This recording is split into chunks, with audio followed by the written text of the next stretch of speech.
नमस्कार, फिर पैसा बोलता है में आपका स्वागत है। मैं आनंद श्रीनिवासन। आज रामनवमी है, नवरात्र है। आप सबको रामनवमी का शुभकामनाएं। तो इसीलिए आज मार्केट बंद है। तो आज कोई मार्केट नीचे ऊपर नहीं जा रहेगा। आप शांत बैठे, कल देखा जाएगा क्या होगा। आज क्या क्या डेवलपमेंट हुआ है अनेक मार्केट में, इसके बारे में आज मैं विश्लेषण करूंगा। पहला, इंटरनेशनल मार्केट को देखा जाए, कल प्रैक्टिकली फ्लैट थी। लेकिन सबसे बड़ा डेवलपमेंट जेरोम पॉल की एक इंटरव्यू में हुआ। उन्होंने कहा है कि वो डिसअपॉइंटेड है कि पिछले 4 महीने में इन्फ्लेशन उनके अनुसार उतना कम नहीं हुआ है जो अनुमान वो करते रहे। तो इसीलिए रेट्स देरी के लिए ऊंचे ही रहेंगे, हायर फॉर लॉन्गर। इसका मतलब क्या है? इससे मैं ऐसा इंटरप्रेट करता हूँ कि जून में कोई रेट कट नहीं होगा अनलेस एक बड़ा डेवलपमेंट अमेरिकन मार्केट में आती है। तो अमेरिकन मार्केट में ड्राइविंग सीजन आने वाली है और कच्चा तेल का दाम $100 के पास जा रहा है। तो इन्फ्लेशन कम होने का चांसेस बहुत कम है, क्योंकि फ्यूल प्राइसेस उधर पास थ्रू हो जाते हैं। तो इसके कारण, क्रूड के कारण उधर इन्फ्लेशन कम होने की गुंजाइश नहीं है। तो जून में रेट कट होना नामुमकिन लगता है आज। और सितंबर में भी अगर कुछ बड़ा डेवलपमेंट नहीं हुआ तो रेट कट नहीं आएगी। ये जो लोग गोल्ड में निवेश करना चाहते हैं उनके लिए बहुत अच्छा खबर है, क्योंकि डॉलर स्ट्रेंथन होगी। अगर डॉलर स्ट्रेंथन होती है तो गोल्ड को करेक्ट होना चाहिए, लेकिन ऐसा हुआ नहीं। गोल्ड और स्ट्रेंथन हो रहा है। इस साल में 4 महीने में 15% का इजाफा हो चुकी है। इसका प्राइमरी कारण दो है। अभी जो रैली हुई है वो ईरान और इसराइल की कॉन्फ्लिक्ट के बदौलत हुई है, और वो कॉन्फ्लिक्ट अभी तक ख़त्म नहीं हुई है। यूएस और नाटो ने बोला है कि वो ईरान पर ड्रोन टेक्नोलॉजी की सैंक्शन भी लगाएंगे। उसी समय इसराइल में रिटेलिएशन की बातचीत हो रही है, लेकिन अमेरिका और यूरोप ने बोला है आपको कोई नष्ट नहीं हुआ तो आप ये रिटेलिएशन का प्लान अभी प्रोसीड मत कीजिए। लेकिन नेतन्याहू की सर्वाइवल की बात है, वो सुनेंगे नहीं, यही लोग बोल रहे हैं। तो इसी कारण मार्केट ऑन द एज है। और अगर ये कॉन्फ्लिक्ट वाइडन हो जाती है तो क्रूड ऑयल में डिस्रप्शन होगी सप्लाई में, और इससे प्राइसेस ऊपर जा सकती हैं। अब जगह दुनिया में 2 जगह में कॉन्फ्लिक्ट है। एक यूरोप में वो प्रॉक्सी वार हो गई है, रशिया, चाइना और टर्की एक एक्सेस, और दूसरी एक्सेस में यूएस एंड इट्स एलाइज। इस पे primarily China materials arms supply कर रही है रशिया को। तो चाइनीज़ कारखानों रशिया को वेपन सप्लाई कर रहे हैं। इसके लिए ही, इस कारण के लिए ही जेनेट येलन चाइना गई थी और उनको सख्त वार्निंग दी है, लेकिन इस वार्निंग का कोई असर नहीं पड़ेगा। इसीलिए अमेरिकन बॉन्ड यील्ड्स थोड़ा ऊपर आए कल, और मार्केट में यूएस ट्रेजरी को डेफिनेटली चाइनीज़ बिक रहे हैं।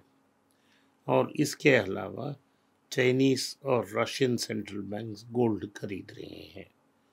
हमारे चाइना में एक प्रॉब्लम है।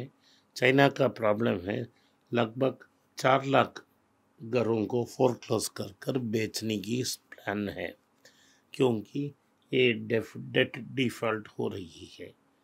चाइनीज़ गवर्नमेंट ने कहा है कि जो भी डेट को डिफ़ॉल्ट कर रहे हैं उनको हाई स्पीड ट्रेन में टिकट नहीं मिलेगा, 5 स्टार होटल वो नहीं जा सकते।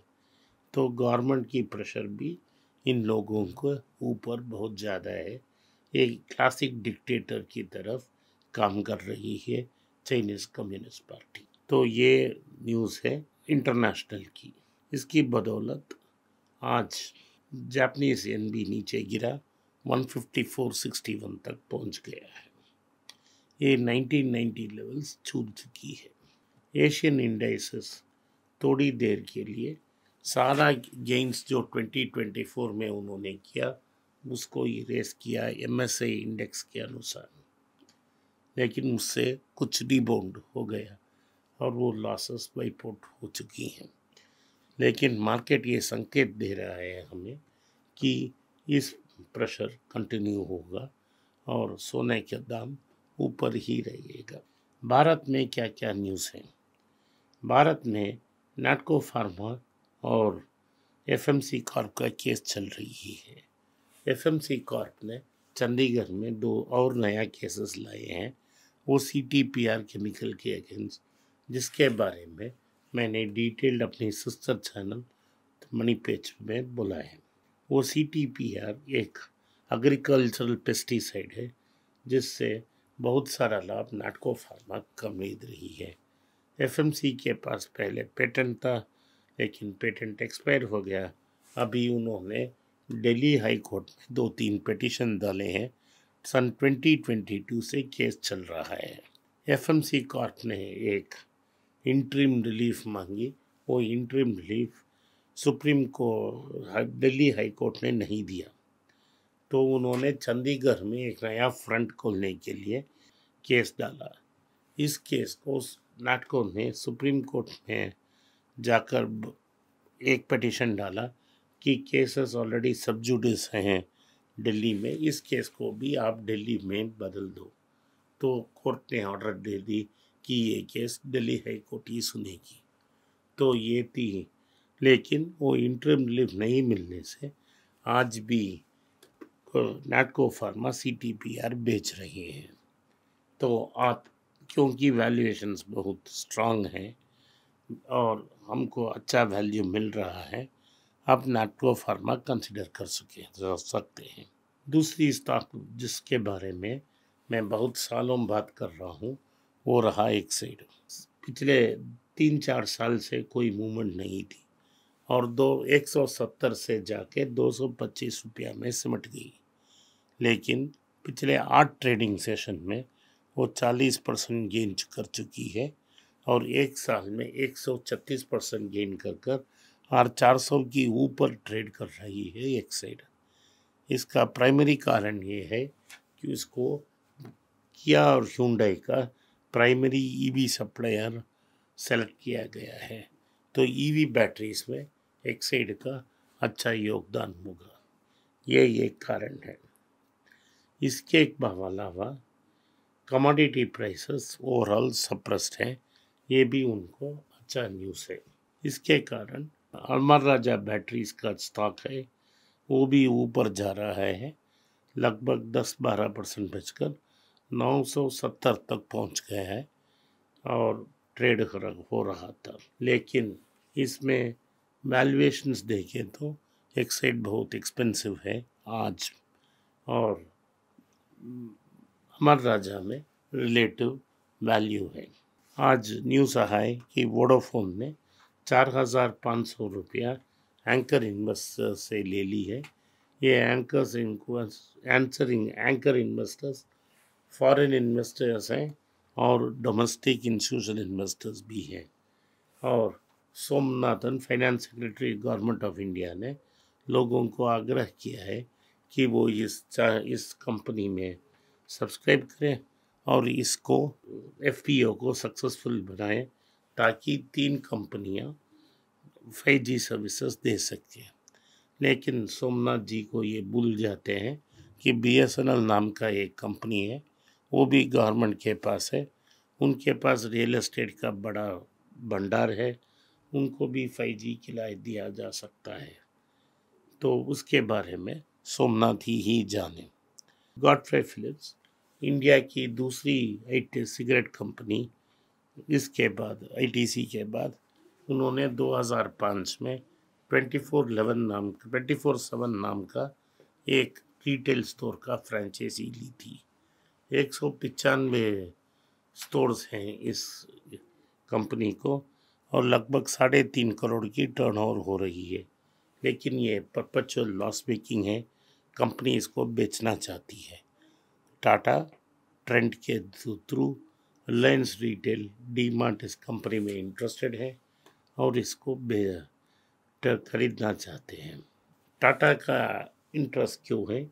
क्योंकि ट्रेंड के पास ये 7-Eleven का ये कंपनी ऑलरेडी है जो इंटरनेशनल मार्केट में अच्छा परफॉर्म कर रही है। ये 7-Eleven साउथ ईस्ट एशिया के पॉपुलर चेन है। वो लगभग 1-2 साल में 50 शोरूम खोल चुके हैं और प्रॉफिटेबली रन कर रहे हैं।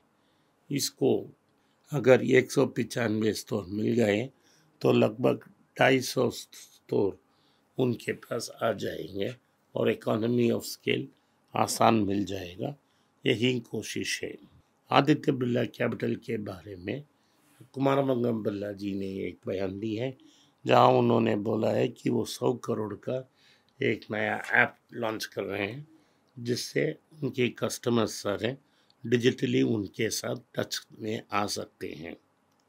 लगभग 35 मिलियन कस्टमर्स उनके पास हैं और 3 साल में इसको डबल करना चाहते हैं। आज के लिए इतना ही। आपने इस पॉडकास्ट को सुना, इसके लिए मैं आपका आभारी हूँ। हो सके तो इस वीडियो को सब्सक्राइब करें, हो सके तो इस वीडियो को लाइक करें, चैनल को सब्सक्राइब करें। इस वीडियो को अपने दोस्त और रिश्तेदार के पास भेजें और उनको देखने की आग्रह करें। नमस्कार, धन्यवाद, जय हिंद।